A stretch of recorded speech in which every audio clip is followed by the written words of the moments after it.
I do this in my personals, but I don't usually do it in my generals, but I have been doing it this time. So we got the Four of Wands, right? So that's from the bottom of the deck. So that came from the bottom, from there. Now, I have been looking at what's underneath that. Why? Why is the Four of Wands your underlying energy? It's because of the Queen of Swords. It's for you. It's about you. Going up in the world, are we, Libra? Let's put that there. Right. So we have the Queen of Swords coming up with the Four of Wands. Let's talk about her first. That's you guys. Queen of Swords. She knows her truth. She might have gone through a difficult time. Air energy, right? So it doesn't have to just be Libra. You could be dealing with Aquarius over here. So Gemini, Libra, Aquarius. We've got Cancer here. Remember, the signs don't own the cards. They just lend their energies or characteristics to them. But with this, you know your truth now. You're standing in your truth, speaking your truth.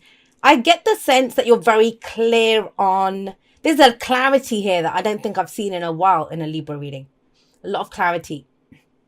And she knows her truth. That's the whole thing with the Queen of Swords. She knows her truth. I love how there's always butterflies around her, especially in this deck. Because that's transformation. It's... The implication always with her is that you've gone through some shit. The Queen of Swords, let's face it, she's seen some shit.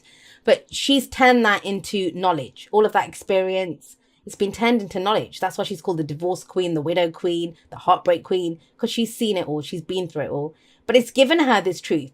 And now she's not afraid to speak her truth. She's not afraid to stand in her truth. Nothing that she's been through has taken her down. So why would anything else, right? So beautiful energy to have coming in, reminding you of who you are. Now, where are you taking this? That's the whole point of your underlying energy. You have the Four of Wands here. You have the Four of Wands. This can be a house move. This can be a job move. This is a change in the environment around you. But it is celebrating that I have a firm foundation. I have a solid foundation here. Where do I take this? It's very important. That's why we have a past position in the card. You know, when we focus too much on the past, that's where regret comes in. But this is not about that. This is about looking at it, saying, look at how far I've come. Look at what I've done here. And all of this top row says that to me. Made you who you are now. You stand in your truth of who you are now. And it's like, well, how do I increase this? How do I build on this? Where am I going to take this? It's getting bigger, better, larger. And I'm turning into a Daft Punk song there, I know. But anyway, it's that kind of energy, especially with the Chariot coming up there. Now, we have the World coming up at the heart of your reading. This is the completion of a major new life cycle. I don't know what you're up to, Libra, but it's big. You're changing things up. You're going in a different direction. You're building things, wrapping things up. The World card, and I've been pointing this out, especially in this deck. If you have a look at if it's reversed, the pose or the way she is there, it's like the Hanged Man, right? Change in your perspective. Something has changed. You have new knowledge now. You know something. You're looking at your situation very differently. And this is a victory wreath around this. I think a lot of you have made your peace with what's happened, where you are, what's going on, and you kind of know. And it's a very obvious thing to say, you know, when there's a new year, because people have New Year's resolutions, they have that hope. Next year is going to be different. This feels bigger than that because she has a plan. She knows. This is not about the Queen of Swords. This is not wishing, because we got the wish. This is like the wish card. This is wish fulfillment coming, but it's coming up in the past. Whatever you've been wishing for, whatever you've had hope in, whatever you've had faith in, I kind of feel like that's transpiring now. And you're coming back to a place of whatever this was, whatever that new direction was that you saw in the past. You're kind of coming back to that. I'll explain why in just a moment. But yeah, with this as the focus, you're wrapping things up. And this is that victory lap. It's graduation. It's like, hey, good job. Now, a lot of times when I say this, people look at the World and think, what? That was a victory? Because it is a victory card. You've got two victory cards here. It is a victory. It is a victory. You survived it. That's the Queen of Swords. You've gotten that knowledge from it.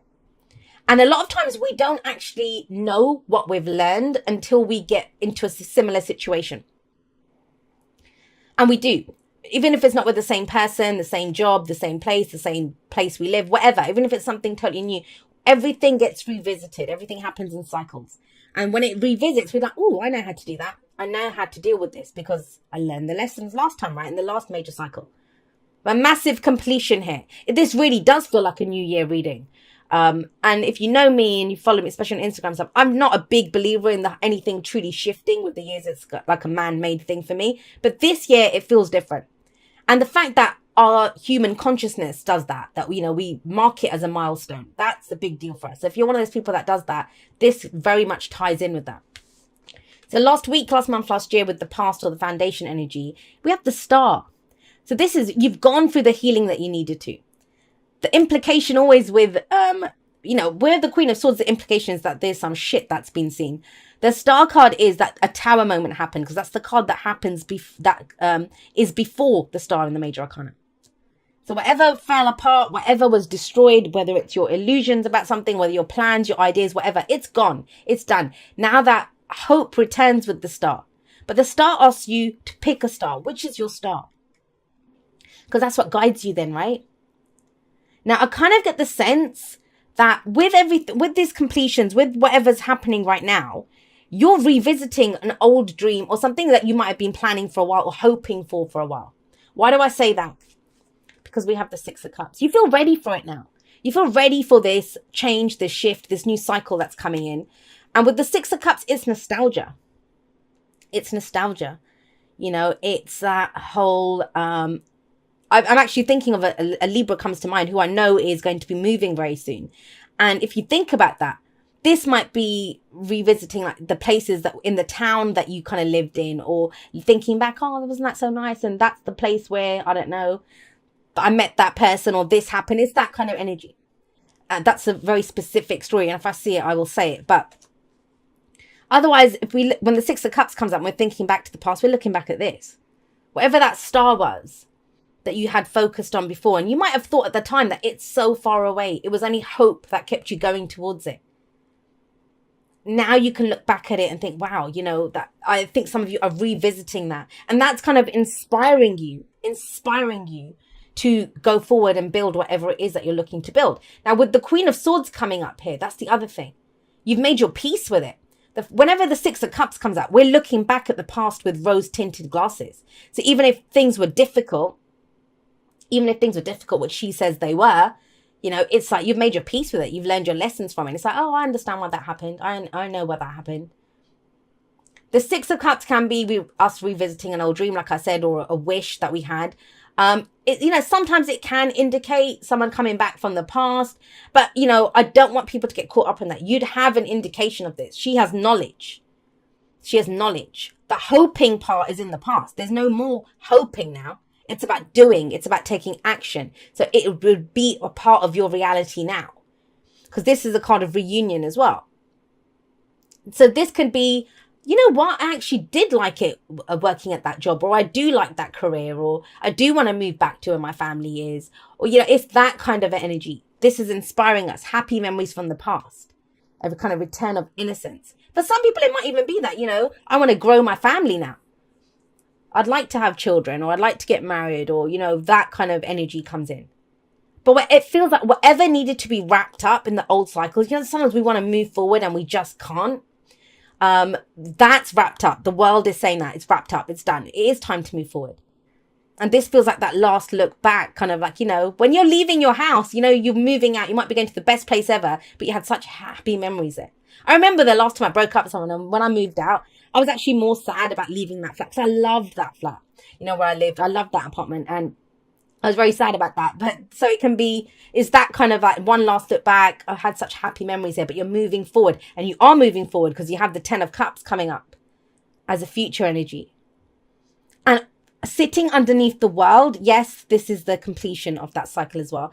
But the 10 of Cups, it's our happily ever after. It's our happiness. It's what we see as our heart's desire. And for a lot of you, it's sharing it with other people. 10 of Cups can be a family card, but family isn't just blood, right? It can be friends. It can be a new family that you're creating, whatever it is. Like I said, it's reunions. It could be celebrations. There is something to celebrate here, right? And if you have a look in this, we usually see this kind of family tableau, they're happy, the kids are dancing around, the couple's all loved up, and they're looking at their rainbow with the cups there. But we all have our own idea of what this looks like. For some people, it is this 2.4 children. For some people, it's that ideal home. For some people, it's that career, whatever it is. But we have an idea of it. And it feels like now you can move forward to it. And that's your advice, the Chariot. The Chariot is very much a card that says, hey, it's head and heart balanced. And I'm kind of seeing that here. I'm seeing that here. There's a lot of hope in this. There's a lot of that feel good energy of, you know, looking back, everything looks good. I mean, Libra, people can look at you and you're doing the whole kind of, oh, I forgot, what's her name? The opposite of a Debbie Downer, but I forget it now. But, you know, that you're so optimistic and so positive. But there's no pentacles here. So some people might say, you could get that from people saying, are you sure about this, Libra? That I don't really see anything. And you're like, well, I know, my heart's in this. I feel good about this. The hope is there. I've wrapped up everything. I'm ready to go forward. And the Chariot says that. Chariot is telling you all the lights are green. Let's go. And I've often get asked this by people that are studying the tarot, that why is the Chariot the card for Cancer? Why is it the card for Cancer? Cancer's all about the home and, you know, because this takes you home. Whatever that dream is, wherever you're going, wherever you're headed. And this could be travel. Moving forward, whether it's literally or this could be a road trip sometimes as well. Or, you know, but closing the distance, you're going for it. And the Chariot is saying that. That's literally your advice. Go for it. Use this. Now is the time. And it's that star, whatever that star that you had picked out, whatever that dream was. I kind of get, it's implied here that there has been obstruction. You've not been able to go for it because you were going through this Saturnian lesson, whatever it was. That's done. It's finished. Keep your, you know, eyes on the prize, you know, insight, what it is that you want to go for, what the happily ever after looks like, and let that direct you forward. Keep your head and heart lined with that. Victory is assured. This is victory based on your own efforts and determination. So this is about going for it. I want to make it very clear. It's not about just sitting there and waiting for something to fall in your lap. It's about going for it. Making your peace with everything that's happened in the past. Wrapping this up. Enjoying the view from the top of that mountain that you just climbed and now going for that new one. And it's not a new one. That's the whole point. The dream is an old one. I kind of get that. Something that might have sustained you during your darkest hours. Time to do it though. Right, my lovelies. Let's see what comes up from the Oracle cards. Thank you so much for watching your reading. I love you guys very much. There is going to be a live outro later on today on the day that I'm posting this. If you missed that, I will link it at the end of this video once it's streamed and uploaded and the rest of it. I will see you next time, but that's all for now. Goodbye, my lovelies.